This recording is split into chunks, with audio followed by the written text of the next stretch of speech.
Hi hello welcome back to கட்டுறது சமையல். இன்றைக்கி நம்ம பார்க்க போகிற ரெசிபி என்னென்னா பொரி. நமுத்து போன பொரியை நம்ம எப்படி கிறிஸ்பி ஆகிறது, அந்த பொரியை நம்ம எப்படி கார பொரி ஆகிறதுன்றது தான் நம்ம இன்றைக்கி பார்க்க போகிறோம். வாங்க வீடியோக்குள்ளே போகலாம். பார்த்திங்கன்னா இந்த மாதிரி நமுத்து போன பொரி எடுத்திருக்கேன். கேரட்டு, கொத்தமல்லி, தக்காளி, வெங்காயம் எடுத்திருக்கேன். இப்போ ஒரு கடாய் வச்சுக்கலாம். அதில் ஒரு 2-3 டேபிள் ஸ்பூன் எண்ணெய் ஊற்றிக்கோங்க.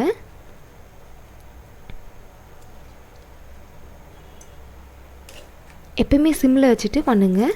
இந்த நமுத்து போன பொரி ஒரு வாரம் 10 நாள் ஆகிடும் இல்லைங்களா, அந்த பொரியை கூட நம்ம கிறிஸ்பி ஆக்கலாம். இந்த மாதிரி ஒரு 3-4 பூண்டை தட்டி இந்த மாதிரி எடுத்துருக்கேன்.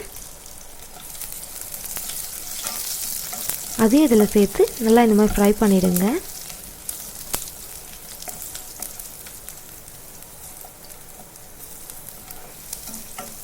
சிம்லேயே வச்சுக்கோங்க எப்பயுமே கேஸை இந்த மாதிரி பண்ணும்போது.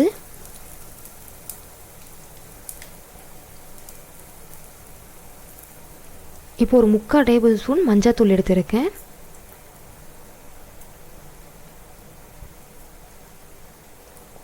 வீட்லேயே அரைச்ச மிளகாய்த்தூள் 2 டேபிள் ஸ்பூன் எடுத்துருக்கேன். உங்கள் காரம் தகுந்த மாதிரி நீங்கள் எடுத்துக்கோங்க. இப்போ அந்த பொரியை இதில் ஆட் பண்ணி நல்லா கலந்து விடுங்க. பார்த்திங்கன்னா இந்த பொடி ரொம்ப கிறிஸ்பி ஆகிடும். முன்னாடி எப்படி இருந்ததோ அந்த மாதிரி கிறிஸ்பி இதில் வந்து நம்மளுக்கு கிடைக்கும். கண்டிப்பாக நல்லா இந்த மாதிரி கலந்து விடுங்க.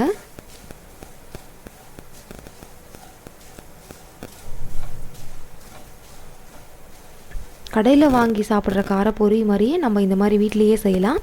கொஞ்சம் உப்பு சேர்த்துருக்கேன்.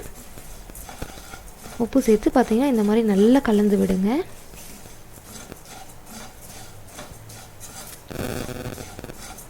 இது பார்த்திங்கன்னா இன்றைக்கி காரப்பொரியாகவும் வேல் பொரியாகவும் எப்படி பண்ணுறன்றது தான் காமிக்க போகிறேன். பாருங்கள், இந்த ஸ்டேஜில் நல்லா ஃப்ரை ஆகிருக்கு பொரி. இப்போ ஒரு பவுலுக்கு மாற்றிக்கலாம். பார்த்திங்கன்னா இந்த மாதிரி பவுலுக்கு மாற்றிருக்கேன்.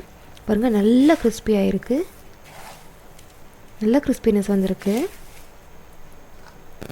இப்போது கேரட் கொஞ்சம் எடுத்துருக்கேன்.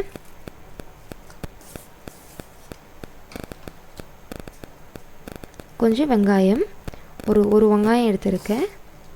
கொஞ்சம் கொத்தமல்லி, ஒரு 1/2 தக்காளி எடுத்துருக்கேன். அதையும் நல்லா பொடியாக நறுக்கி எடுத்துக்கோங்க. இப்போ எல்லாத்தையும் நல்லா மிக்ஸ் பண்ணி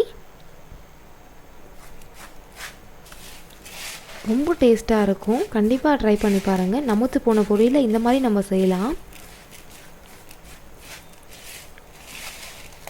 பழைய பொரி எப்படி இருந்ததோ அதே மாதிரி கிறிஸ்பினஸ் இதில் கண்டிப்பாக கிடைக்கும். கண்டிப்பாக இந்த வீடியோ உங்களுக்கு யூஸ்ஃபுல்லாக இருக்கும்னு நினைக்கிறேன்.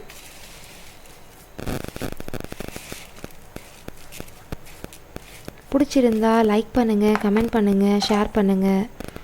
மறக்காமல் சப்ஸ்கிரைப் பண்ணிவிடுங்க.